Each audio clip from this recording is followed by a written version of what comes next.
Dalawang kilalang gang ang naglalaban. Sa isang panig ay ang Japanese Yakuza, at sa kabilang panig ay ang naghaharing gang ng Seoul. Isang malaking hapon ang lumaban sa dalawang kalaban at dinurog pa rin sila na nagpasaya sa kanyang amo.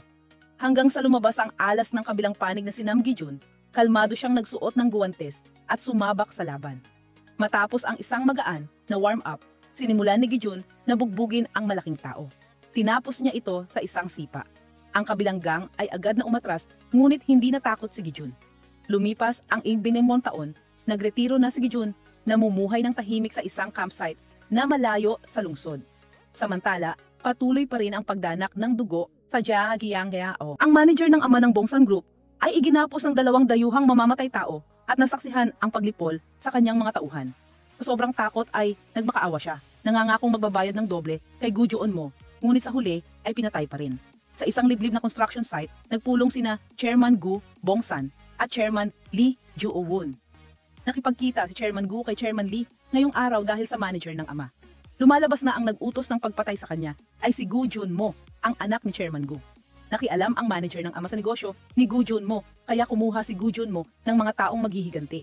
Gayunpaman, sarili niyang tao iyon, hindi siya maaaring hayaang mamatay nang hindi naghihiganti. Mayroong isang bagay na kinatatakutan ni Chairman Gu na mapahiya ang kanyang anak.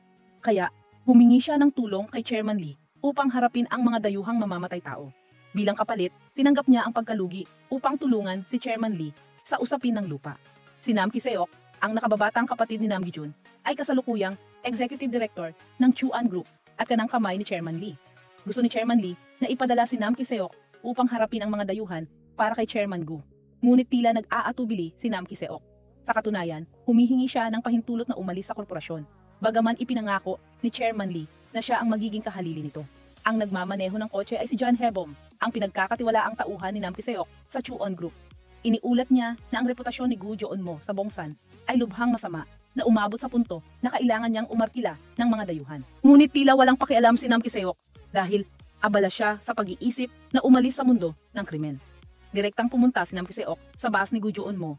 Inutusan ang dayuhan na bumalik sa kanyang bansa sa loob ng 3 araw kung hindi ay mag-ingat sa kanyang buhay. Natawa si Gu Jeonmo at tinanong kung ano ang ginagawa ng tao ni Lee Joo-won doon.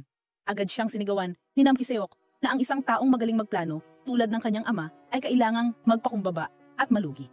Kung hindi mo kayang gawin ng maayos, huwag mo nang gawin, Direktor. Galit na ginagad ni Gu Jeonmo ang nakatatandang kapatid ni Nam Ki-seok na si Nam Gi-jun. Ano na ang nangyari sa kanyang Achilles tendon? Ginulo niya ang lahat kaya kailangang ayusin ni na Chairman Gu at Chairman Lee. Ngunit sa huli, ay hinayaan pa rin siyang mabuhay, ginupit lamang ang kanyang Achilles tendon. At ngayon, ang kapatid niya ay nakatira sa Chuan Group. Hindi nag-aksaya ng oras si Nam Ki-seok, binigyan niya ito ng masakit na sampal.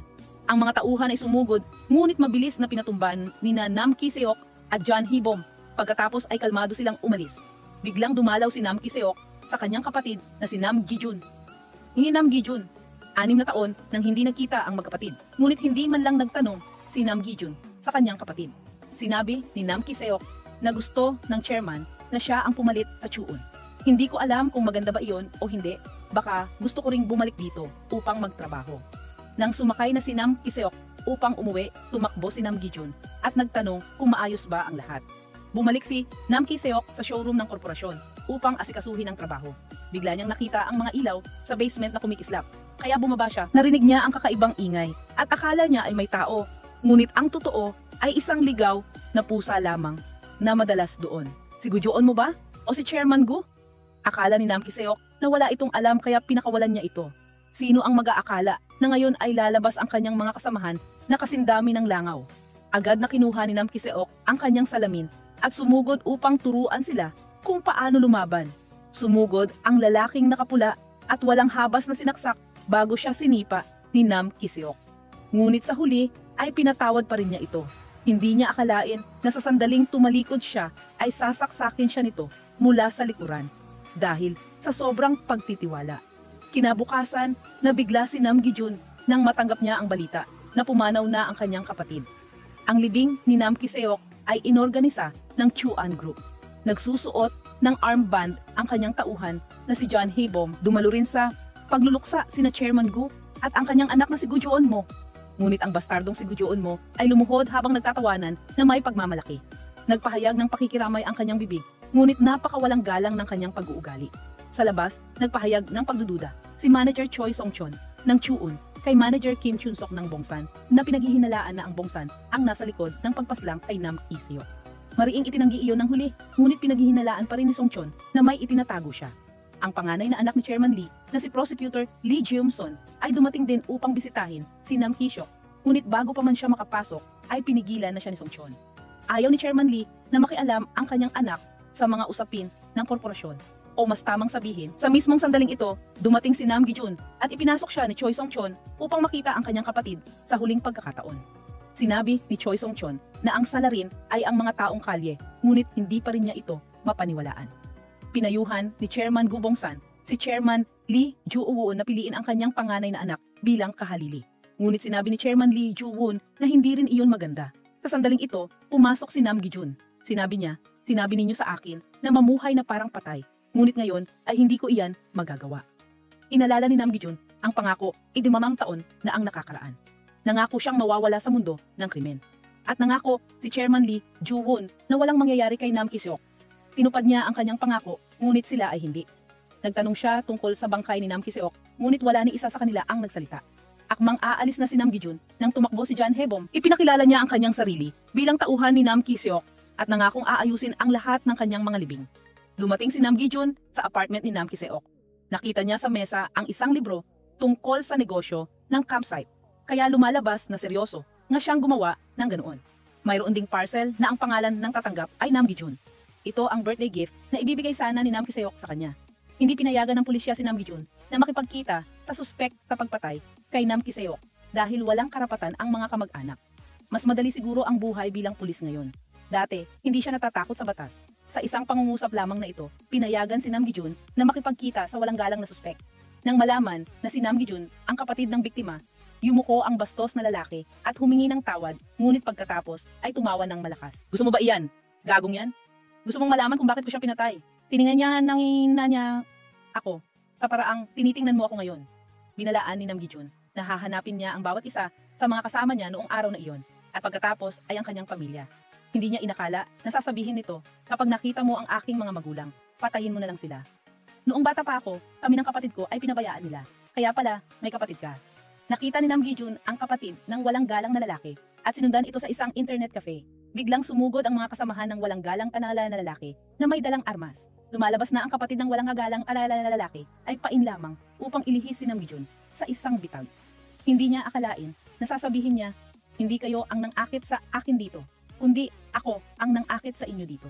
Habang nakikipagtalo ang leader kay Nam Gi-jun, isang tao ang sumubok na saksakin siya, ngunit napansin niya ito. Pagkatapos ay nagsimula na ang formal na pagbubugbog. Paano matatalo ng mga bagong usbong na bastos na ito? Si Nam Gi-jun na kilala sa kanyang lakas.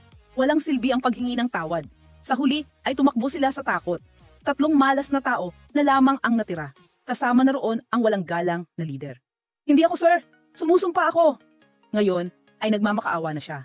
Matapos ang lahat, hinila ni Nam Gi-jun ang kapatid ng walang galang na lalaki.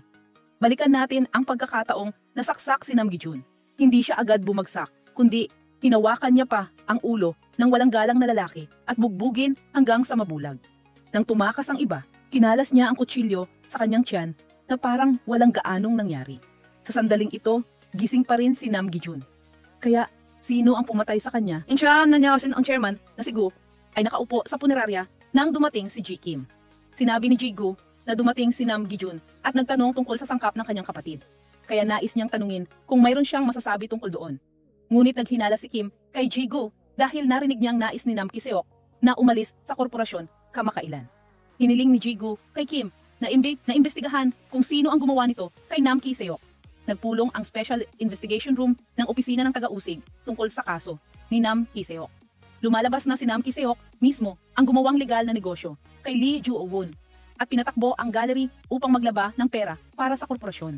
Maraming taon na ang nakalipas. Ang dalawang gang, ang Lee Ju-won at Gu Bongsan ay humiwalay sa gang na Bong Rongdong na dating kumukontrol sa buong Seoul. Noong panahong iyon, ang gang na Bong Rongdong ay pinamunuan ni Chairman Oh. Pagkatapos nito, ibinagsak siya ni Lee Ju-won at Gu Bongsan. Ang insidente na humantong sa pagbagsak na ito ay ang pagkamatay ng kanyang anak, si Oh Song-won. Sa pagkakataong ito, ang pagkamatay ni Nam Ki-seok ang magiging tagapagmana ng korporasyon ay maaari ding humantong sa isang katulad na digmaan. Sa kasalukuyan, mayroon pa lamang konklusyon mula sa pulisya na ang pumatay kay Nam Ki-seok ay isang minor de edad. Sinabi ng pinuno ng departamento na magsipag-uwian na ang lahat. Tinawag lamang si Lee Gyum-son para sa isang pribadong pag-uusap. Alam kong nagsumikap kang makapasok sa Special Investigation Unit, ngunit lagi ka pa ring tinatrato bilang isang tagalabas. Sa bahay, para kang isang hindi nakikita. Hayaan mong sabihin ko ito ng diretso. Sa ganitong paraan, hindi ka aangat dito. At hindi ka rin naman inaasahan sa Chuan Group. Bibigyan kita ng pagkakataong pumili ng panig at umangat. Gusto kong ikaw ang hahawak sa kaso ni Nam Ki-seok. Ginamit ni Nam Gi-jun ang recording ng kanyang kapatid upang pilitin ang walang galang na lalaki na isiwalat ang taong nasa likod nito. Sa huli, sumuko siya at ibinunyag ang isang silid na tinatawag na Righteousness Hall kung saan umarkila ng mga tulad niya upang gumawa ng maruming trabaho. Sa pagkakataong ito, may nag-arkila ng napakagaling sa napakalaking halaga. Ginawa lamang niya ang hinihingi. Hindi niya alam kung sino ang umarkila sa kanya. Umarkila ang mga gagong Righteousness Hall ng abogado para sa kanya. Kaya tanungin mo siya kung may gusto kang malaman. Kaya tinawagan ng walang galang na lalaki si Attorney Jun upang humingi ng payo sa kanyang testimonya. Pagkatapos ay tinawagan niya ang kanyang amo upang mag-ulat. Mukhang planong patayin nila ang walang galang na lalaki matapos siyang lumipat sa pansamantalang kustodya. Nang sumakay siya sa kotse, naroon na si Nam Gi-jun na naghihintay. Ako ang kapatid ng pinaslang na si Nam Ki-seok. Ngumiti siya ng mapait, iniisip na hindi maglakas loob si Nam Gi-jun na gumawa ng anumang bagay sa tapat ng istasyon ng pulisya. Nang banggitin niya ang pangalang Righteousness Hall, doon lamang siya nagsimulang magsalita. Para itong isang app sa paghahatid ng pagkain na nagkokonekta sa tindahan sa mga naghahatid. Ang Righteousness Hall ay nagkokonekta sa mga customer sa mga taong tatanggap ng kasalanan. Halimbawa, kung aksidenteng nakapatay ng tao, tawagan lamang ang manager ng Righteousness Hall at maghahanap ng taong tatanggap ng kasalanan. Ipapaskil ng manager sa mga grupo ang balita upang humanap ng mga handang umamin ng kasalanan kapalit ng bayad. Marami ang nag-aalok, ngunit hindi iyon ang problema. Ngunit puno ang Righteousness Hall ng mga batang tulad mo na hindi pa nakakagawa ng kanilang serbisyo militar. Kapag nakulong sila, makakaiwas sila sa serbisyo militar at magkakaroon ng pera. Pagkatapos, uupa sila ng mga abogadong susuhulan ang mga hukom upang mapababa ang kanilang sentensya hanggang sa pinakamababa. Pagkatapos sabihin ito, ibinigay niya kay Nam Gi-jun ang calling card ng Unclean Company na nasa likod ng Righteousness Hall. Ang direktor nito ay si Shim Song-won. Naghahanap si Nam Gi-jun ng Unclean Company sa address sa calling card. Ang kumpanyang ito sa unang tingin ay mukhang normal, ngunit ang lahat ng empleyado ay mga thugs. Nang marinig nila ang gusto ni Nam Gi-jun na hanapin si Direktor Shim Song-won, agad silang sumugod upang bugbugin siya. Ngunit silang lahat ay madaling napabagsak ni Nam Gi-jun sa loob ng 3 segundo. Sa sandaling ito, alam ni Shim Song-won na nabangga na niya ang Chuan Group, kaya inutusan niya ang kanyang mga tauhan na pansamantalang isara ang Righteousness Hall. Sa mismong sandaling ito, nakatanggap siya ng tawag mula sa resepsyon. Ako ito, si Nam Gi-jun. Hihintayin kita. Ngayon lang napagtanto ni Shim Song-won na nakalimutan niyang patayin ang pinakamapanganib na tao. Kaya dali-dali niyang tinipon ang kanyang mga tauhan upang harapin si Nam Gi-jun. Ang mga tauhan na ito ay natatakot din. Nagtutulakan sa unahan. Hindi niya inaasahan na si Nam Gi-jun ang unang atake. Pinapatay ang bawat isa na parang naglilinis ng basura. Ang uwagpasong taon sa pagtatago ay hindi nagpahina sa kanyang dating husay sa pakikipaglaban. Nang bumalik si Shim Song-won, ang kanyang mga tauhan ay nakahandusay na sa sahig. Nagkunwari siyang masaya, masiglang bumati kay Nam Gi-jun na parang matagal ng kaibigan na hindi nagkita. Ngunit sa isang tingin lang ni Nam Gi-jun, mabilis siyang lumuhod at humingi ng tawad. Mukha akong may kapangyarihan, ngunit sa totoo lang, isang alipin lamang ako. Ginagawa ko lang ang iniutos sa akin. Sa simula, hindi ko alam na si Nam Ki-seok ang target. Nang tanggapin ko na ang pera, ano pa ang magagawa ko? Kung gusto ko siyang patayin, magpapadala ako ng profesional. Ngunit sinadya kong ipadala ang mga baguhan at hindi ko inaasahan na mamamatay nga siya. Nagtanong si Nam Gi-jun kung sino ang umarkila para patayin si Nam Ki-seok. Sa simula ay natatakot si Shim Song-won na mawalan ng tiwala, kaya nagmatigas siya at hindi nagsalita hanggang sa binugbog siya ni Nam Gi-jun at sa kanya ibinunyag si Gu Jo-eun-mo. Ang anak ni Chairman Gu Bong-san ang nag-utos ng pagpaslang. Samantala, nalaman din ni Choi Song-chon ang tungkol dito, kaya humingi siya ng pahintulot na gumante para kay Nam Ki-seok. Ngunit sinabi ni Chairman Lee Joo-won na kakausapin muna niya si Chairman Gu Bong-san.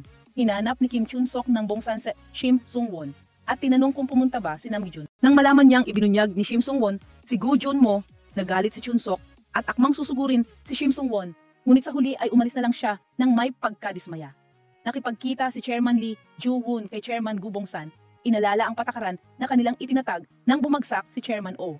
Ang sino mang magkasala sa kabilang panig ay magbabayad sa pamamagitan ng kanilang buhay o isang bagay na katumbas ng halaga. Kahit na ang sarili niyang anak, walang eksepsyon. Inupahan ng anak mo na si Gu Joo-on mo na patayin si Nam Ki-seok. Naintindihan mo na ba kung bakit ko binanggit ang patakaran? Siyempre, hindi madaling takutin si Chairman Gu Bong-san. Paano ka naglakas loob na bantaan ang buhay ng aking anak? Binalaan ni Chairman Lee Joo-won na kung hindi susundin ni Chairman Gu Bong-san ang kanyang anak sa patakaran, ito ay ituturing na deklarasyon. At isa pa, sinira na ni Nam Gi-jun ang angklin. Wala ka bang nararamdaman na may mangyayari? Sa mismong sandaling ito, pumasok si Nam Gi-jun. Huling tanong, may kinalaman ka ba sa pagkamatay ni Nam Ki-seok?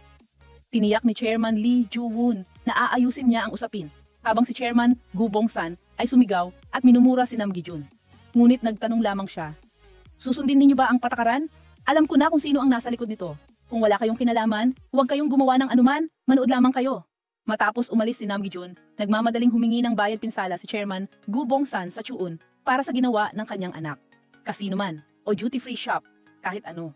Lubha siyang natatakot na patayin ni Nam Gi-jun ang kanyang anak. Kung mamamatay si Gu Joo-on mo, tapos na ang relasyon natin. Nang makita niyang matigas na umalis si Chairman Lee Joo-won, napilitan si Chairman Gu Bong-san na ipambayad ang The CRO Hotel.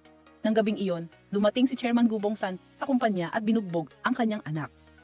Ikaw ba, Nam Ki-seok, ang gumawa nito?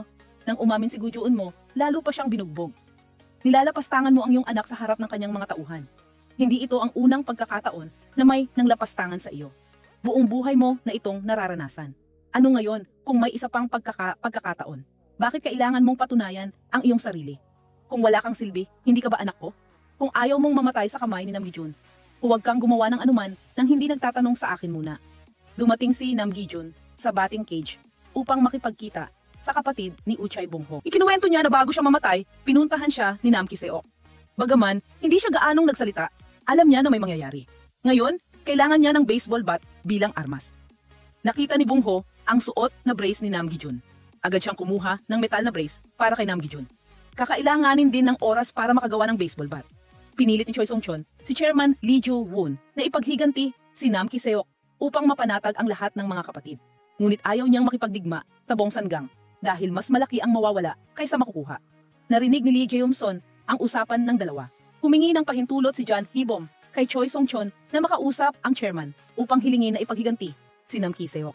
Ngunit sinabi ni Choi Song-chon na alam na ng boss na si Gu Joo-on mo kailangan sundin ng lahat ang kanyang desisyon. Siguradong masaya ka. Malapit mo nang mapalitan si Nam Ki-seok, hindi ba? Agad na sinubukan ni Choi Song-chon na saktan si John Hee-bom at lalo pa itong pinaghiwalay. Huminto lamang siya nang awatin ni Lee Jae-yong-son. Nang sila na lamang ang dalawa, nagtanong si Lee Jae-yong-son kay Choi Song-chon, talaga bang sa tingin mo ay mas marami ang mawawala kaysa sa makukuha? Nagpunta si John Hee-bom kay Nam Gi-jun dahil ayaw niyang tanggapin ang desisyon ng kanyang amo. Hindi lamang ito ang iyong paghihiganti, kundi sa akin din. Matapos umalis sa bahay ni Nam Gi-jun, umarkila si John Hee-bom ng mga tiktik upang hanapin ang kinaroroonan ni Gu Joo-on mo na may pabuya na 30 milyong won. Nagkalat ang 500 miyembro ng grupo ng tiktik sa lahat ng dako upang maghanap mula sa mga restaurant at hotel. Hindi nagtagal, nakita ng isang shipper ang puting sasakyan na may hinahanap na plaka. Nang umakyat siya para kumpirmahin, si Gu Joo-on mo nga ito. Agad na nagulat ang shipper upang makuha ang gantimpala.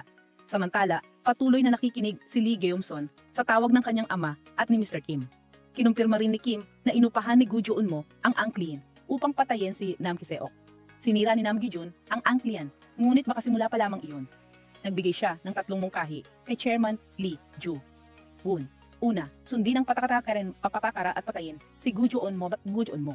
Ikalawa, makipagkasundo kay Chairman Gu Bong-san upang palubugin ang usapin. At ikatlo, baligtarin ang sitwasyon at kunin ang lahat para sa sarili. Ang larong ito ay nasa iyong mga kamay. Narinig ni Lee Jae-yong-son ang lahat mula simula hanggang katapusan. Walang nakakaalam na hawak niya ang warrant of arrest at search warrant para sa dalawang boss, sina Lee Joo-won at Gu Bong-san. Nais ni Gu Bong-san na umarkila ng mamamatay tao para patayin si Nam Gi-jun, ngunit direktang tumanggi ang mamamatay tao. Dahil nasaksihan niya ang insidente on buwak taon na ang nakakaraan, wala siyang lakas ng loob na harapin si Nam Gi-jun. Gayunpaman, nagpahayag siya ng pagdududa kung mahuhuli ng mga goons na iyon si Nam Gi-jun. Inutusan ni Gu Bong-san ang kanyang pinagkakatiwalaang tauhan na si Lee Dong-kyung na dalhin si Gu Joon-mo sa taguan. At pagkatapos ay kailangan niyang hukayin ang impormasyon mula sa mga pulis na nag-imbestiga sa kaso ng mas detalyado hanggat maaari. Sinabi ni Nam Ki-seok kay Gu Joon-mo na pumunta sa taguan, ngunit matigas ang ulo nito at sumuway sa utos ng kanyang ama. Binalaan ni Nam Ki-seok si Nam Gi-jun na hinahanap siya, ngunit hindi siya natakot. Parang hindi niya pa nakikita ang kabaong at hindi pa lumuluha. Sa oras na ito, dumating na si Lee Dong-kyung na gustong personal na ilayo si Gu Joon-mo sa kapahamakan. Ipinasa rin niya ang utos ng kanyang ama na bugbugin si Gu Joon-mo kung kinakailangan. Matigas na nanlaban si Gu Joon-mo, ngunit kinaladkad pa rin. Sa oras na ito, dumating na si Nam Gi-jun. Hindi natakot si Gu Joon-mo, sa halip ay masaya siyang naghintay upang makita ang saya. Ngunit madaling tinalo ni Nam Gi-seok ang mga alipin. Nang walang pawis, sumugod si Nam Ki-seok upang yakapin si Nam Gi-jun na humihingi sa kanya na isaalang-alang ang kanilang lumang pagkakaibigan at huminto. Nagbigay ng bastos na komento si Gu Joon-mo kay Nam Gi-jun at kaagad na sinuntok ng masakit. Biglang sumugod si Lee Dong-kyung at sunod-sunod na sinuntok si Nam Gi-jun. Pagkatapos ay pinilit si Nam Ki-seok na dalhin si Gu Joon-mo. Hindi maiiwasan ang isang labanan. Hindi rin nagtagal si Lee Dong-kyung, ngunit sapat na iyon para makatakas si Gu Joon-mo sakay ng sasakyan. Natuklasan ni Haebam at sinubukan siyang habulin, ngunit huli na ang lahat. Nang gabing iyon, dinala ni Nam Ki-seok si Gu Joon-mo sa isang napakalayong taguan. Pagkatapos ay sinunog niya ang lahat ng dokumento ng Ewihyop upang makatakas. Gulong-gulo na si Gu Bong-san dahil kay Nam Gi-jun. At kung gusto niyang tumakas, ito ang tanging pagkakataon. Sino ang mag-aakala na bago siya makatakas, bumalik na si Nam Gi-jun? Hinahanap si Gu Joon-mo, binibigyan ka ng isang araw. Iniisip pa rin ni Shim Sung-won ang tanong ni Lee Gyum-son. Talaga bang iniisip mo na mas marami kang mawawala kaysa makukuha? Naghahanap si Shim Sung-won ng listening device sa opisina ng chairman. Ngunit nang ipagsapalaran niya ang pagpasok sa silid ni Lee Gyum-son, nakita niya kaagad ang amplifier. Totoong ginagamit niya ito para makinig ng palihim. Kaya kaagad na hinanap ni Shim Sung-won si Lee Gyum-son. Bakit mo isiniwalat sa akin ang tungkol sa pakikinig ng palihim? Ngayon ay isiniwalat ni Lee Gyum-son ang kanyang plano. Sa tingin mo ba ay pinakamahusay para sa korporasyon na baliwalain ang pagkamatay ni Nam Gi-jun? Naiintindihan ko rin ang aking ama. Kung mamamatay si Gu Joon-mo, sasabog ang digmaan. Siyempre, natatakot siya. Lahat ng itinayo niya ay sabay-sabay na magigiba. Ngunit nakita ko ito bilang isang pagkakataon upang ibagsak ang Gu Bong-san Corporation. Isang pagkakataon para makuha ni Lee Joo-won ang lahat. Hiniling ni Gu Joon-mo kay Nam Ki-seok na sabihin ang lahat tungkol kay Nam Gi-jun. Sinabi ni Nam Ki-seok na noong panahong iyon, siya ay isang santo sa aming mga mata. Salamat sa kanya kaya naging ganoon si Lee Jo-won at Gu Bong-san. Ngayon, noong nasa ilalim pa ni Lee Jo-won at Gu Bong-san ang Chairman O, nakasagupa nila ang pinakamalaking gang sa Busan. Gustong lumawak ni Chairman O sa Japan, kaya nais niyang kontrolin ang pantalan ng Busan. Ipinagkatiwala niya ito kina Lee at Gu, ngunit hindi nila inaasahan na mauuna ang gang ng Busan. Lubos silang natalo. Nang malapit na silang bumagsak, lumitaw si Nam Gi-jun. Ginamit niya ang lakas ng isang tao upang sirain ang lahat ng kalaban. Para siyang isang Diyos ng digmaan. Hindi mahalaga kung sino ang kalaban o gaano karami sila. Para kay Nam Gi-jun, hindi ito mahalaga. Mula noon, mabilis na lumaki ang kalamangan ni Lee at Gu. Kumalat ang chismis na plano ni Chairman O na ipasa ang kumpanya sa kanila. Kinabahala ng chismis na iyon ang anak ng Chairman O. Inutusan niya si Cha na umarkila ng mga tao para patayin sina Lee at Gu. Ngunit nagtaksil si Cha. Ibinigay niya ang recording kina Lee at Gu. Agad na ipinapatay ni Gu ang anak ni Chairman O. Pagkatapos ay kinumbinsin niya si Lee na pabagsakin si Chairman O. Ito lang ang paraan para makaligtas sila.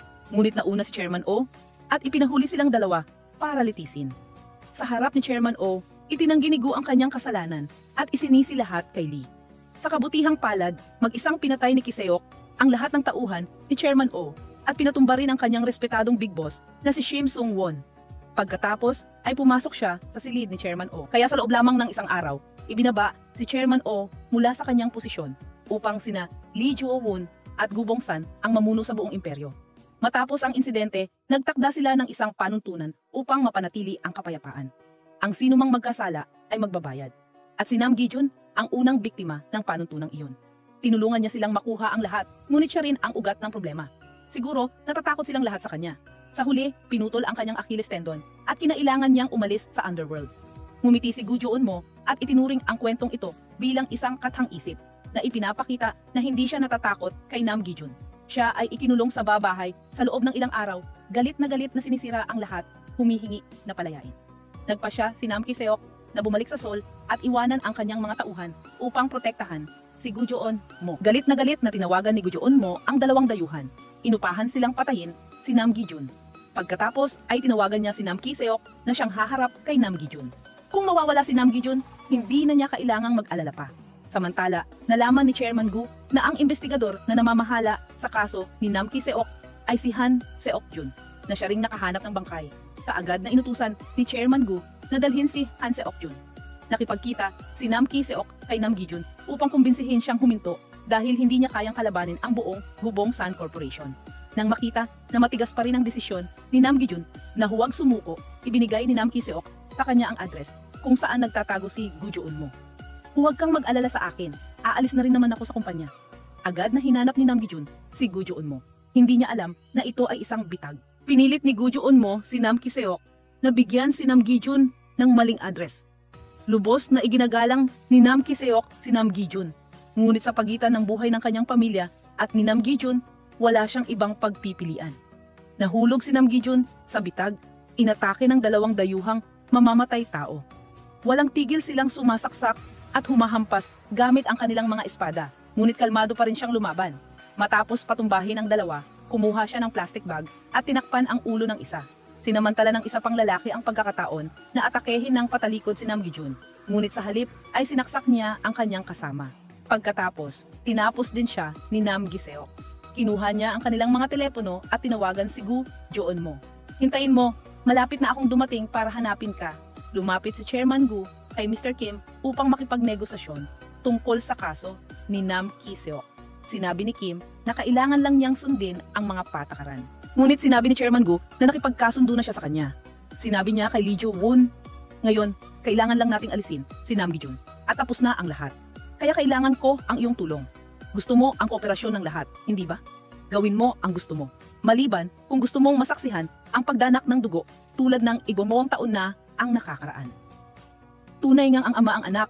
Hindi sumuko si Gu Jeon-mo at tumawag pa ng dalawang mersenaryo na siyang nag-asikaso sa lahat ng gwardiya sa taguan. Ang isa ay isang dating World Freestyle Wrestling Champion at ang isa naman ay kalbo. Naglagay si Gu Jeon-mo ng premyong 1 bilyong won para sa pagpatay kay Nam Gi-jun. Nagalit si Nam Ki-seok nang malaman niyang nakatakas na si Gu Jeon-mo. Inutusan niya ang kanyang mga tauhan na maghiwa-hiwalay at hanapin kaagad si Gu Jeon-mo. Sa oras na ito, muling tumawag si Gu Jeon-mo. Tinatanong kung nasaan si Nam Gi-jun. Samantala, nagpunta si Nam Gi-jun sa kanyang pamilyar na doktor upang magpagamot. Tumawag si Shim Sung-won na sinasabing pupunta siya upang hikayatin si Chairman Lee Jo-won na ayusin ang kaso ni Nam Ki-seok alinsunod sa mga patakaran. Sinabi ni Nam Gi-jun na huwag gawin iyon ngunit matigas pa rin ang ulo ng matanda. Hindi inaasahan na dumating si Gu Jeon-mo sa lugar upang hanapin si Nam Gi-jun. Binalaan ni Shim Sung-won na maraming gustong pumatay sa kanya. Nagalit si Gu Jeon-mo at paulit-ulit na sinuntok siya.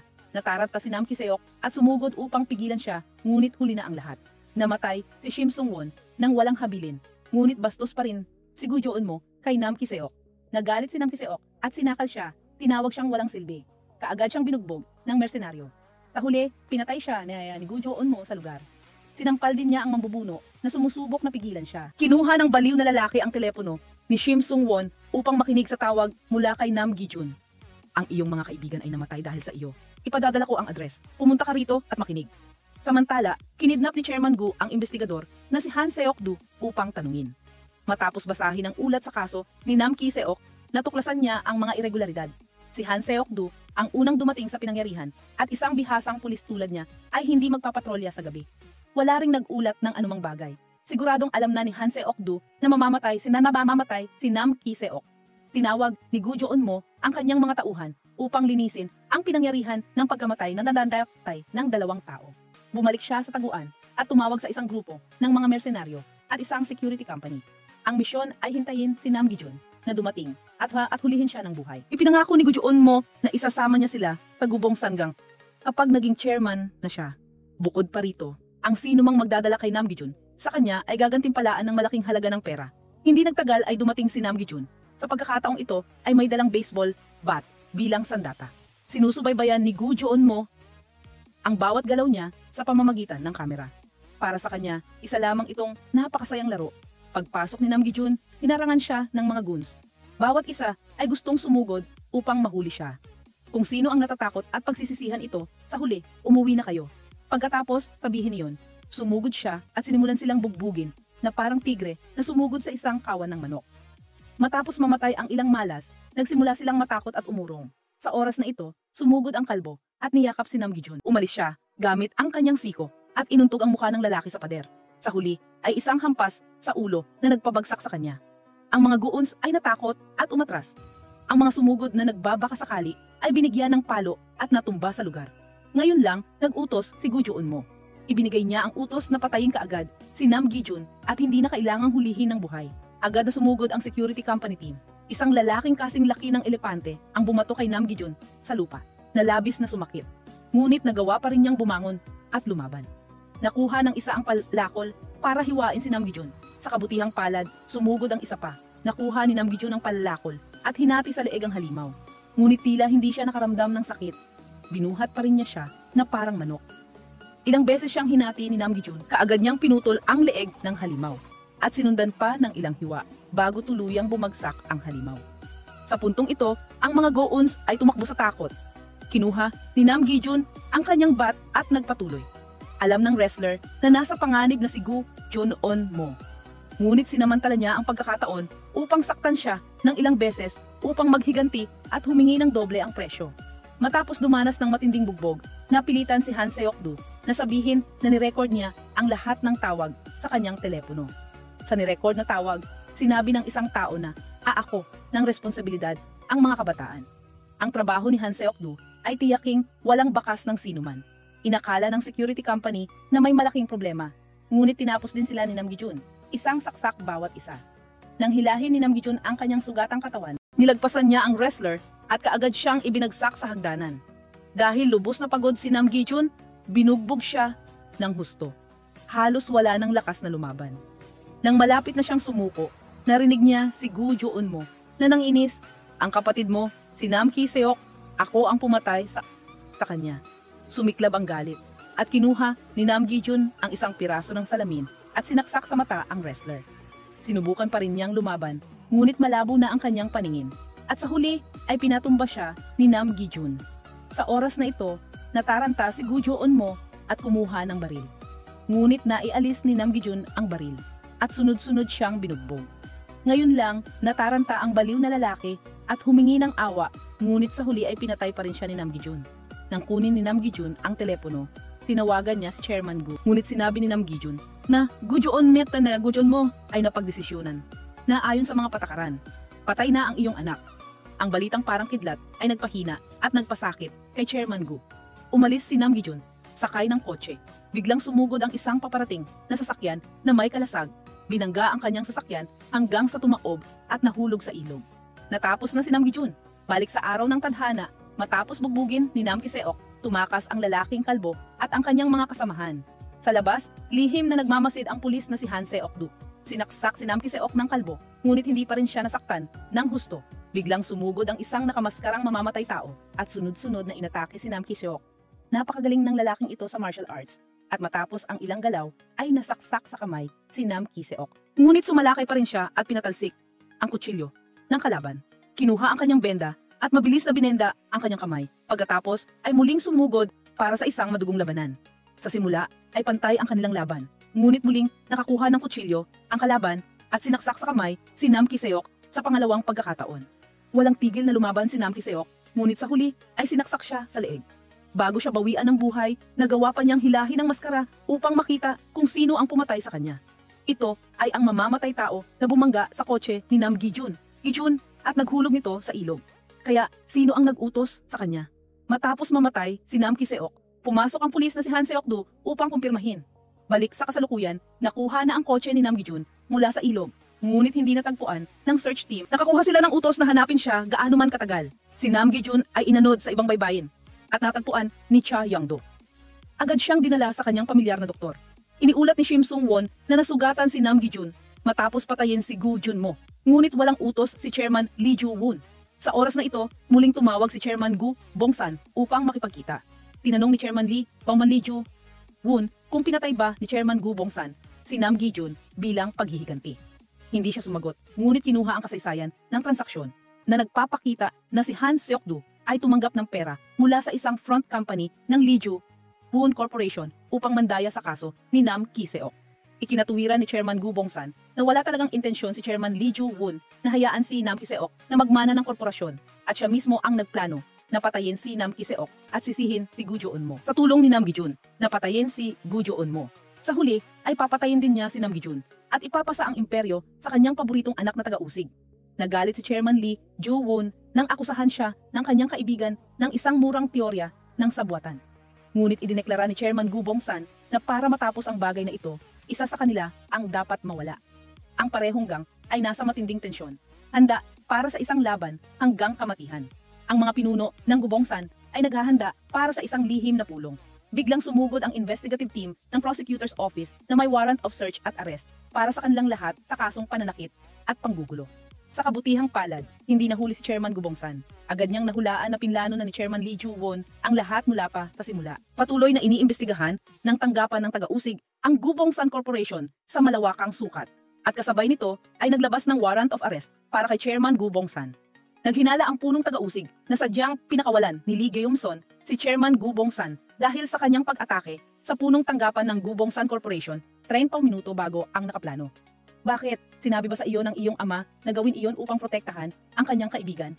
Ibinigay ko sa iyo ang pamamahala, ngunit sinaksak mo ako sa likod. Kaagad na pinatunayan ni Lee Jung-son ang kanyang katapatan sa pamamagitan ng pagbibigay sa punong taga-usig ng utos na imbestigahan ang Lee Ju-woon Corporation. Hindi niya sasantuhin kahit ang kanyang sariling ama. Samantala, nakipagkita si Chairman Lee Ju-woon kay Mr. Kim upang malaman ang katotohanan. Pagkatapos ng pag-uusap kay Chairman Gu Bongsan, alam niya na mayroong isang nagpaplano ng sabwatan laban kina Lee Ju-woon at Gu Bongsan. At isa lang ang makakagawa nito, si Mr. Kim. Sino ang mag-aakala na igigiit ni Kim na bukod sa kanya, may isa pang makakagawa niyan? Ito ay ang mahal na anak ni Chairman Lee Ju-woon, ang taga-usig na si Lee Jung-son. Siyempre, hindi kaagad naniwala si Chairman Lee Ju-woon sa kanyang sinabi. Kaagad pagkatapos gumaling, hiniling ni Nam Gi-jun kay Cha Yong-do na kuhanin ang gamit at sasakyan ni Nam Ki-seok para sa kanya. Maingat pa siyang nagpalit ng plaka upang maiwasan ang pagsubaybay. Hinanap ni Nam Gi-jun si Shim Sung-won, inutusan siyang hanapin ang taong nagtangkang pumatay sa kanya. Sinabi ni Shim Sung-won na sinunog niya at inayos ang disenteng libing para sa kanilang dalawa. Sa huli, magkakapatid pa rin si Ying. Sinisi niya ang dalawa dahil sa kagustuhang mamuhay na parang mga bayani at pagkatapos ay namatay ng walang kabuluhan. Kung yumuko lang sana sila at nabuhay tulad niya, hindi sana sila napunta sa ganitong sitwasyon. Natuklasan ni Chairman Lee Ju-woon ang listening device ng kanyang anak na si Lee Jung-son. Agad niyang nahulaan na si Mr. Kim ang nagtulak sa kanya. Ipinangako ba niya sa anak na ilalagay sa posisyon ng kanyang ama? Nagkunwari pa rin si Lee Jung-son na hindi niya naiintindihan ang sinasabi niya. At sinabi lang na sumusunod siya sa utos ng kanyang superior. Agad na inutusan ni Chairman Lee Ju-woon ang kanyang mga tauhan na buong lakas na salakayin ang Gu Bongsan gang. Noon pa man ay mapayapa na siya kay Chairman Gu Bongsan upang ang dalawa ay magkasamang umiral. Ngunit sa pagkakataong ito, isa sa kanila ang matatalo. Nang makita na natatalo ang kanyang gang, hindi tumakas si Chairman Gu Bongsan. Kahit matanda na, malakas pa rin siya at pagkatapos ng ilang suntok, ay patuloy pa rin siyang pumapatay ng mga kaaway. Ngunit sa huli, may limitasyon ng lakas ng tao at unti-unti siyang nawala ng lakas. Ang dalawang tagapamahala ng Lee Ju-woon gang ay nakasagupa ang direktor ng Gu Bongsan. Ngunit tila mayroon silang pinagkasunduan kaya hinayaan na lang nila ang lalaking ito. Sinabi ni Chairman Lee Ju-woon na lumabas ang lahat upang siya mismo ang maghatid kay Chairman Gu Bongsan. Sa huling sandali, humingi ng tawad si Chairman Lee Ju-woon. Sa totoo lang, tulad ni Chairman Gu Bongsan, ginawa rin ito ni Chairman Lee Ju-woon upang protektahan ang kanyang anak. Kung natuklasan ni Chairman Gu Bongsan na si Lee Geum-son ang naglagay ng bitag upang ilagay si Gu Jo-eun-mo sa kapahamakan, tiyak na maghihiganti siya hanggang sa huli. Iniulat ng direktor ng Gu Bongsan kay Mr. Kim. Siyempre, si Kim ang may pakana sa lahat. Sa kanyang listahan ng mga kailangang alisin, ang susunod ay si Chairman Lee Ju-woon. Nakaramdam siya ng may mali. Hindi karaniwan para kay Chairman Lee Ju-woon na kumilos ng ganito. Hula ni Nam Gi-jun na ginawa niya iyon upang protektahan ang isang bagay. Agad siyang tumawag upang makipagkita kay Chairman Lee Ju-woon. Samantala, nakipagkita si Mr. Kim sa isang taong kakalabas lang ng kulungan. Siya si An Tai-hwan, ang bodyguard ni Chairman Oh. at dating boss ni Nam Gi-jun. Nawalan siya ng isang kamay, marahil ay dahil sa labanan nila ni Nam Gi-jun, ilang taon na ang nakaraan. Sa lugar ng pagpupulong kasama si Chairman Lee Joo-won, direktang tinanong ni Nam Gi-jun kung inutusan ba siya ni Chairman Lee Joo-won na patayin siya. Agad na ikinuwento ni Chairman Lee Joo-won ang tungkol sa isang taong hindi pa niya kilala. Kung ikaw ang nagtayo ng board, siya ang kumukontrol sa laro at nagpapanatili nito mula nang umalis ka. Iyan si Chief Investigator Cha Young-do, na kilala rin bilang Mr. Kim. Mula pa noong panahon ni Chairman Oh, ibinubunyag niya ang impormasyon ng panloob na investigasyon ng pulisya at tumutulong na itago ang aming mga iligal na transaksyon. Pagkatapos mamatay ni Chairman Oh, nakipagtulungan pa rin siya sa akin at kay Gubong San at mas malaki pa ang kinita niya kaysa noong panahon ni Chairman Oh. Ngunit hindi pa rin iyon sapat para sa kanya. Hawak niya ang aming kahinaan at kinokontrol kami mula sa likod. Ito rin ang dahilan kung bakit nagpapanatili ng kapayapaan ang dalawang gang hanggang ngayon. Ibinunyag ni Chairman Lee Joo-won ang isang nakakagulat na katotohanan. Si Mr. Kim ang nagpasimula ng digmaan, iyong taon na ang nakakaraan. Noon, si Nam Ki-seok ay bata pa at walang muwang. Patuloy siyang pinupunan ni Mr. Kim na gustong patayin ng anak ni Chairman Oh, si Nam Gi-jun. Kaya pinabagsak ni Nam Ki-seok ang anak ni Chairman Oh para protektahan ang kanyang kapatid na nagresulta sa paghahati ng gang sa dalawa. Sa pagkakataong ito, siya rin ang nagplano ng lahat. Pinabagsak si Nam Ki-seok para hilahin si Nam Gi-jun sa kanyang laro. Wala na si Nam Ki-seok, kaya gustong ibalik ni Lee Joo-won ang korporasyon kay Nam Gi-jun. Ngunit tumanggi siya dahil hindi niya kailanman inasam ang kapangyarihan o pera. Nangako si Lee Joo-won na ilalabas niya si Mr. Kim para kay Nam Gi-jun. Hindi alam ng dalawa na sinusubaybayan at iniuulat ni Shim Sung-won ang pulong na ito kay Kim. Pinili ni Mr. Kim si Director Hong. Ang tagapagmana ng Lee Joo-won ay si Lee Jum-sun, ang anak ni Chairman Lee. Sumang-ayon din si Shim Sung-won, ang tagapamahala ni Lee Joo-won na lumahok sa kasong ito. Pagkalipas ng ilang araw, muling nakipagkita si Mr. Kim kay Lee Jum-sun at hinimok itong gumawa ng desisyon. Gusto ba niyang pabagsakin ang kanyang ama para pamunuan ang Lee Joo-won o hindi? Gusto ba niyang manatili sa labas o maging boss ng lugar na iyon? Tinawagan ni Lee Joo-won si Mr. Kim para makipagkita. Pagkalabas niya ng kotse, nakahanda na si Nam Gi-jun. Walang sabi-sabi, sinugod niya at sinakal ang salarin. Biglang may lumitaw na nagligtas kay Kim. Iyon ay si An Tai-hwan na may pilay na kanang kamay. Habang naghaharap ang dalawa, sinamantala ni Kim ang pagkakataon para tumakas. Akala mo, sinabi ni Nam Gi-jun kay An Tai-hwan na makikipagkita lang sila sa ilang tanghalian at magkita ulit sa susunod. Muling inutusan ni Nam Gi-jun ang kanyang tauhan na hanapin ang lokasyon ng kotse ni Mr. Kim. Hindi naglakas loob ang taong ito na makipag-ugnayan sa pulisya. Ngunit nang bantaan siya ni Nam Gi-jun, sumunod siya kaagad. Ibinunyag ni Lee Geum-son sa kanyang ama na nagpasya siyang makipagtulungan kay Mr. Kim para palitan siya bilang pinuno ng Lee Joo-won. Nagalit si Chairman Lee Joo-won at ipinahayag na ayaw niyang masangkot ang kanyang anak sa mga gang dahil ang posisyong ito ay isang bangungot araw-araw. Ngunit hindi niya naintindihan. Palaging nais ni Lee Geum-son na maging kasing lakas niya. Akala ni Chairman Lee Joo-won na ang kanyang anak lang ang nagtaksil sa kanya. Ngunit lumabas din si Shim Sung-won at kumampi kay Lee Geum-son. Samantala, ginamit ni Mr. Kim ang kanyang sasakyan para paalisin si An Tai-hwan upang ilagay sa bitag si Nam Gi-jun. Isang shipper ang nakakita sa sasakyan at agad na iniulat ito sa pulisya na ipinaalam naman kay Nam Gi-jun. Dumating si Lee Geum-son sa pulong ng lupon ng Lee Joo-won at walang alinlangang umupo sa silya ng chairman. Nagulat ang mga shareholder ngunit mabilis na naintindihan ang lahat. Maraming tapat kay Lee Joo-won ang nagprotesta at gustong umalis. Ngunit ang unang nagprotesta ay binugbog at ang kanilang mga hiyawan ay nagpilit sa iba na umupo. Ipinahayag ni Lee Jum-son, iba ako sa aking ama. Ayaw ng aking ama na marumihan ang kanyang mga kamay ng dugo. Ngunit hindi ako natatakot na marumihan ang aking mga kamay. Sa bahay, matagal na nag-isip si Lee Joo-won bago binuksan ang safe at kinuha ang baril. Samantala, natagpuan na ni Nam Gi-jun ang sasakyan ni Mr. Kim. Ngunit si An Tai-hwan ang lumitaw. Bakit hindi mo pa ako pinatay na taon na ang nakalipas? Sabi ni An Tai-hwan at sumugod para suntukin si Nam Gi-jun. Hindi sapat ang walang armas, kaya inihagis ni An Tai-hwan ang kutsilyo kay Nam Gi-jun. Pinilit siyang lumaban hanggang kamatayan. Nagmamadali ang dalawa patungo sa isa't isa na may mga kutsilyo. Ngunit si Nam Gi-jun ay hindi tumaga, kundi gumamit lamang ng kanyang mga kamao. Nahulog ni An Tai-hwan ang kutsilyo ni Nam Gi-jun. Ngunit pinilit niyang pulutin ito at ipagpatuloy ang laban. Alam niyang hindi na siya maaaring maging malambot, kaya kailangan ni Nam Gi-jun na saksakin siya ng ilang beses. At pagkatapos ay sinaksak ang kamay. hinampas ni Antay Juan ang peking kamay sa sasakyan. Agad na inalis ni Antay Juan ang kanyang peking braso upang labanan hanggang kamatayan. Kinailangan ni Nam Gi-jun na suntukin siya hanggang sa mawalan siya ng malay. Tama na kuya, biglang bumangon si Antay Juan at sinakal si Nam Gi-jun. Kinuha ni Nam Gi-jun ang kutsilyo sa lupa para kontrahin at isaksak ito diretso sa tiyan niya. Ngunit hindi niya talaga tinapos ang saksak para patayin ang kanyang kuya. Gusto mo ba akong hamakin hanggang sa huli? Sabi ni Antay Juan at kinuha ang kamay ni Nam Gi-jun at ipinatulak ito ng mas malalim. Marahil ito ang katapusan na inaasahan niya. Nam Gi-jun, kung gustong matapos ang mundong ito, kailangan mamatay ang lahat. Bago siya mawala, sinubukan ni Antay Juan na tawagan si Mr. Kim at sabihin kay Nam Gi-jun na hanapin siya. Dumating si Mr. Kim sa bahay ni Chairman Lee Ju-won upang tapusin siya. Handa na si Chairman Lee Ju-won, agad niyang kinuha ang baril at pinilit si Mr. Kim. Sa kasamaang palad, inubo si Mr. Kim na nagbigay sa kanya ng pagkakataon na mahulog ang baril ni Lee Ju-won. Naglaban ang dalawa, kinuha ni Lee Ju-won ang kutsilyo at sinubukan siyang saksakin habang pilit namang inaabot ni Kim ang baril. Di nagtagal, dumating si Nam Gi-jun at natagpuan si Mr. Kim na wala ng buhay sa upuan. Biglang dumating ang pulisya at inaresto si Nam Gi-jun sa kasong pagpatay kay Lee Ju-won.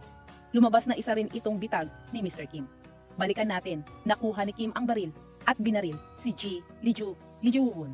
Ngunit hindi niya alam na ang kanyang pag-uusap kay Lee Ju-won ay pinakinggan at naitala ni Lee Ji-yum-son. Inamin ni Mr. Kim na ginamit niya si Nam Gi-jun para sa kanyang mga plano sa pagkakataong ito at 9 taon na ang nakakaraan. Siya rin ang nag-utos sa pagpatay kay Nam Ki-seok. Insinuwe din niya na hindi lang siya ang nasa likod ng planong ito, kundi may kasabwat din siya. Nang araw ding iyon, dumating ang Metropolitan Police Investigation Team upang ihatid si Nam Gi-jun sa ibang lugar. Sa daan, lumiko sila sa ibang kalsada. Pagkatapos ay pumasok sa isang tunnel at hinarangan ito ng signage ng construction. Alam ni Nam Gi-jun na balak nila siyang patayin doon, kaya inatake niya muna sila. Kahit nakaposas ang kanyang mga kamay, nagawa pa rin niyang labanan ang mga tiwaling pulis. Sa huli, binaril ang driver at bumaligtad ang sasakyan. Gumapang palabas si Nam Gi-jun, ngunit may isa pang pulis na may hawak na baril. Bigla siyang nabangga ng isang truck. Nagulat ka ba? Lumabas na dumating ang kanyang tauhan para iligtas siya. Si Mr. Kim ang tumawag at inutusan siyang linisin ang lugar na ito. Inulat ni Shim Sung-won kay Mr. Kim na patay na si Nam Gi-jun at inayos niya ito upang magmukhang aksidente sa trapiko. Tuwang-tuwa si Kim, iniisip na talagang napatay na niya si Nam Gi-jun. Nalaman ni Shim Sung-won na si Mr. Kim ang pinuno ng Departamento ng Pagpaplano at Budget sa istasyon ng pulisya. Ngunit ang kakaiba ay kapag naging pinuno na ng departamento, karaniwan ay ililipat o i-promote sa loob ng ilang taon. Ngunit ang taong ito ay nanatili sa isang lugar sa loob ng 11 taon na. Marahil ay sinasadya niyang manatili sa posisyong iyon. Tinanong ni Nam Gi-jun kung bakit niya siya tinulungan, ngunit hindi siya sumagot at ngumiti lang. Binigyan siya ng burner phone at pipa ni Chairman Lee Ju-won. Pagkatapos ng araw na ito, balak niyang tumakas sa ibang bansa. Hawak ang ebidensya na pinatay ni Mr. Kim si Lee Ju-won. Nagpa siya si Lee Ji-yum-son na kumilos ng una. Kinabukasan, sumugod ang pangkat ng investigasyon ng piskal sa istasyon ng pulisya sa Seoul na may warrant of arrest para kay Cha Yang-do.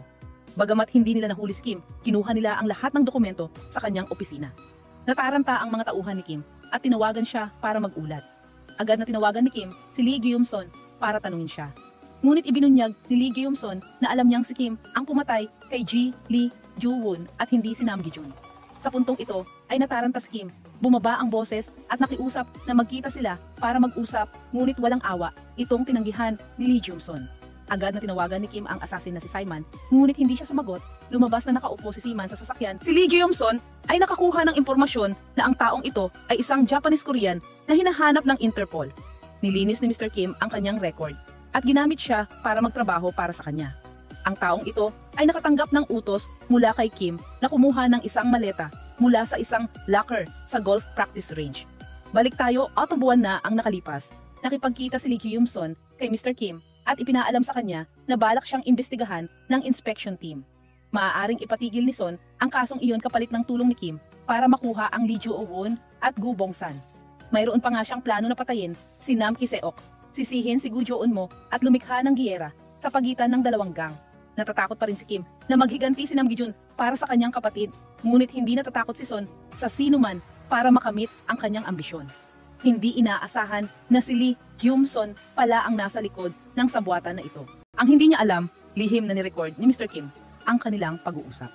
Mayroon siyang isang lihim na maleta na puno ng USBs na naglalaman ng ebidensya ng mga iligal na gawain ng mga gang at opisyal. Ngayon, mayroon na rin siyang recording ng pag-uusap nila ni Lee Gyum-sun. Nakuha ni Lee Gyum-sun ang maraming dokumento mula sa opisina ni Mr. Kim. Bukod pa rito, mayroon ding leather bag na naglalaman ng baril. Inutusan ni Shim Sung-won ang kanyang mga pinagkakatiwalaang tauhan na pumunta sa pier para tumakas ng bansa. Matagal siyang naghintay, ngunit hindi pa rin dumating ang kapitan ng bangka, kaya inutusan niya ang kanyang mga tauhan na hanapin ito. Habang naghihintay, naalala niya ang mga araw na hinihintay niya ang pagsali ni Gubong San at Nam Gi-jun. Kinunan pa nga sila ng souvenir photo na nasa telepono pa rin niya. Lumabas na isa rin pala siyang tapat na tao. Nang makita niyang hindi bumalik ang kanyang tauhan, akala niya'y pupuntahan niya ito. Ngunit bigla siyang inatake ng dalawang lalaki. Agad siyang bumunot ng kutsilyo para lumaban. Kahit natamaan siya ng ilang beses ng palakol, nagawa pa rin niyang patayin ang dalawang lalaki. Akala niya'y tatawagin niya ang kanyang tauhan para gamutin ang kanyang sugat. Pero hindi niya akalain na sasaksakin pala siya ng ilang beses sa tiyan. Buong buhay niya, naging maingat siya at inuna ang kanyang buhay. Sa huli, namatay siya sa kamay ng kanyang pinagkakatiwalaang tauhan. Lumabas na ang tatauhan na ito ay kumilos sa ilalim ng utos ni na Lee Gyum-sun at Song Chon. Sinundan ni Ki-chun ang dalawang tauhan ni Mr. Kim sa isang lumang apartment building. Tinanong niya kung nasaan si Kim at pinatay sila. Nang umakyat siya, inatake siya ng hitman. Lumabas na pumunta siya doon para patayin si Mr. Kim, ngunit nagkataon na nakasalubong niya si Nam Gi-jun na isa ring target na ibinigay sa kanya ni Lee Gyum-sun. Matapos ang 300 rounds ng matinding labanan, sinipa siya ni Nam Gi-jun. Sa puntong ito, ay ipinahayag niya na siya mismo ang nagturo kay Nam Ki-seok. Sumugod si Nam Gi-jun para ipagtanggol ang kanyang kapatid, ngunit ganap pa ring nalulula. Paulit-ulit siyang nasasaksak. Sinipa siya sa dingding, naghahanda na para sa finishing blow. Biglang sinalo ni Nam Gi-jun ang kutsilyo at sinuntok siya ng walang mintis.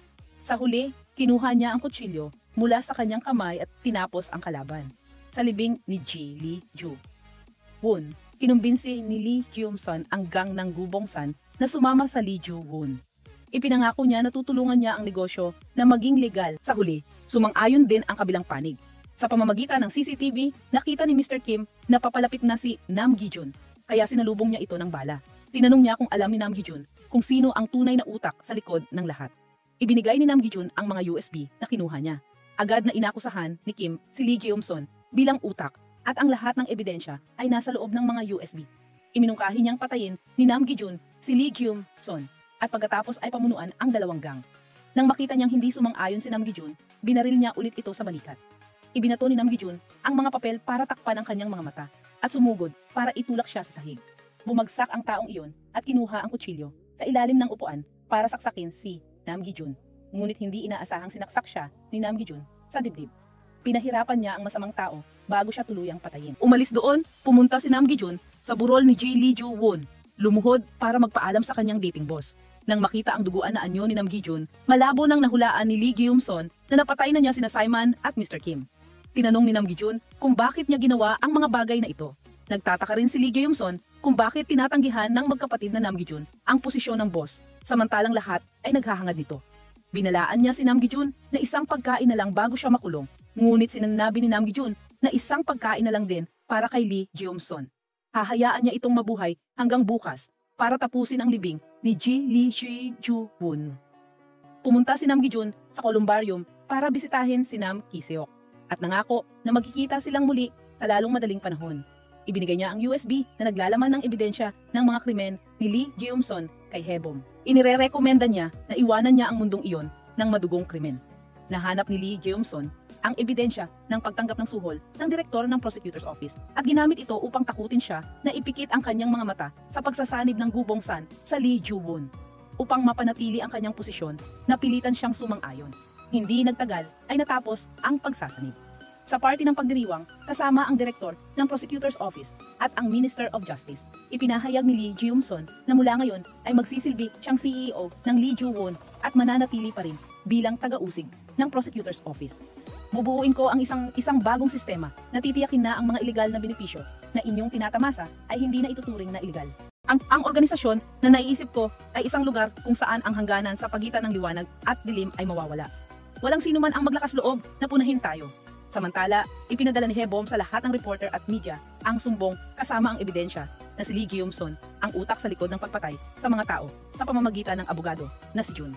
Tinanong ng direktor kung mayroon silang nakuhang benepisyo. Tinanong naman ni Lee Geum-son kung anong posisyon ang gusto ng dalawang lalaki. Sa puntong ito, ipinakita ng pinuno ng taga-usig sa dalawang matanda ang balita na si Lee Geum-son ang umupa ng inamaan upang patayin ang mga tao na kumalat na sa internet. Nagmamadaling umalis ang tatlo, pagkatapos ay ang iba pang mga bisita. Kinuha ni Lee Geum-son ang kanyang telepono upang malaman kung ano ang nangyari. Gagamitin ko si Gujoon mo para patayin si Nam Ki-seok. Gusto ko pareho ang Lee Joo-won at Gu Bong-san. Bumalik ang pinuno ng taga-usig para bigyan ng babala si Lee Geum-son. Tapos na ang kasong ito. Patay ka na, pero huwag mong subukang hilahin kaming lahat pababa sa hukay. Nagalit si Lee Geum-son at hinampas ang ulo niya ng bote. Nang makita na nawawalan na ng katinuan si Lee Geum-son, pinayuhan siya ni Shim Sung-won na kumalma at tumakas sa hagdan. Sa puntong ito, hinaharangan si Nam Gi-jun ng mga tauhan. Isang taong naglakas loob na sumugod ang agad na pinabagsak. Sa puntong ito, lumitaw si Shim Sung-won, yumuko sa kanya at sinabi sa iba na lumabas. Nakiusap siya kay Nam Gi-jun na isaalang-alang ang kanilang kapatiran. Ngunit nang makita niyang matigas si Nam Gi-jun, sinabi niya kay Nam Gi-jun na sundan siya para ipakita sa kanya ang daan. Ngunit naghintay lang siya ng pagkakataon na maging pabaya si Nam Gi-jun at agad siyang sinaksak ng palihim. Ginagawa ko lang ang aking tungkulin. Naiintindihan mo ba? Pagkatapos ng isang maikling labanan, sinaksak ni Nam Gi-jun sa dibdib si Shim Sung-won. Nag-aatubili siya, ngunit sa huli ay kinailangan niyang patayin ang kanyang dating kapatid. Hindi nagtanim ng sama ng loob si Shim Sung-won. Ayos lang, tapusin mo ang kailangan mong gawin. Oo, magkikita tayo sa lalong madaling panahon. Nang makarating si Nam Gi-jun, hawak na ni Lee Geum-son ang baril. Anong pakiramdam na umupo sa upuang iyan? Hindi ko alam. Hindi ito kasing espesyal tulad ng iniisip ko. Napakarami kong ginawa para lang makarating dito. Kami po. Lahat ay ganoon. Ginagawa ang lahat para makamit ang posisyong iyon. Ngunit kapag naroon ka na, tanging kawalan lamang ang naroroon. Sinabi ni Lee Geum-son na palagi niyang kinaiinggitan ang kanyang ama dahil palagi itong nakakatanggap ng mga mata ng paggalang at paghanga. Sinabi ni Nam Gi-jun na hindi iyon paghanga o paggalang kundi takot. Ito ay naging isang pasanin at ayaw ng chairman na dalhin mo ang pasanin na iyon. Nang hindi na nagpatumpik-tumpik, kinuha ni Nam Gi-jun ang kutsilyo para tapusin ang lahat. Nataranta si Lee Geum-son at nagpaputok ng baril, ngunit yumuko pa rin si Nam Gi-jun para kunin ang kutsilyo. Sa totoo lang, sa puntong ito, alam ni Lee Geum-son na nawala na niya ang lahat kaya balak niyang magpakamatay.